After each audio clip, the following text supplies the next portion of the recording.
श्री स्वामी समर्थ. नमस्कार सर्वांना. तुम्हा सर्वांचा माझ्या यूट्यूब चॅनलमध्ये स्वागत आहे. नवरात्रीची उद्या दुसरी माळ आहे. नवरात्रीचा दुसरा दिवस, दुसरी माळ. या दिवशी कोणत्या देवीची पूजा करावी, कोणती माळ घालावी, नैवेद्य कोणता दाखवावा आणि कोणता मंत्र बोलावा याविषयीची माहिती आपण पाहणार आहोत. दुसरी माळ दिनांक 23 सप्टेंबर 2025 वार मंगळवार आहे आणि या दिवशीचा शुभ रंग लाल असणार आहे. या दिवशी देवी ब्रह्मचारिणी या देवीची पूजा केली जाते. देवी ब्रह्मचारिणीची अशी कथा आहे की देवी हिमालय राजाची मुलगी म्हणून जन्माला आली. देवी पार्वतीला भगवान शिव आपल्या पती रूपात हवे होते, म्हणून देवीने शिवाला प्रसन्न करण्यासाठी कठोर तपश्चर्या केली. या कठोर तपश्चर्यामुळे देवीला ब्रह्मचारिणी हे नाव पडले आहे.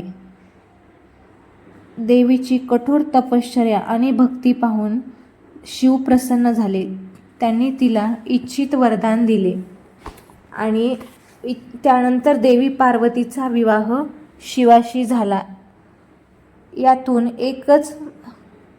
यातून देवी मातेचे रूप हे संदेश देते की आपण आपले ध्येय गाठण्यासाठी कठोर परिश्रम केले पाहिजे. कठोर परिश्रम केल्यानंतर आपल्या ध्येयापर्यंत आपण पोहोचतो. या दिवशी आपल्याला देवीला दूध किंवा दुधापासून बनवलेल्या पदार्थाचा नैवेद्य दाखवायचा आहे किंवा साखर, फुटाणे याचाही नैवेद्य तुम्ही दाखवू शकता. या दिवशी देवीला पांढरी फुले, मोगरा किंवा तगर फुलांची माळ अर्पण करायची आहे. ज्यांना ही फुले मिळाली नाहीत त्यांनी झेंडूच्या फुलांची माळ अर्पण केली तरी चालेल. या दिवशी आपल्याला ब्रह्मचारिणी देवीसाठी कोणता मंत्र बोलायचा आहे तर या दिवशी आपल्याला ओम देवी ब्रह्मचारिणी नमो नमः असा मंत्र बोलायचा आहे. या मंत्राचा जास्तीत जास्त जप आपल्याला करायचा आहे आणि देवीची प्रार्थना करायची आहे. तुम्ही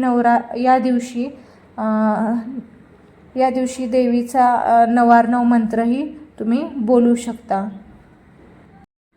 माहिती आवडल्यास या व्हिडिओला लाईक करा, शेअर करा आणि सबस्क्राईब करायला विसरू नका. श्री स्वामी समर्थ.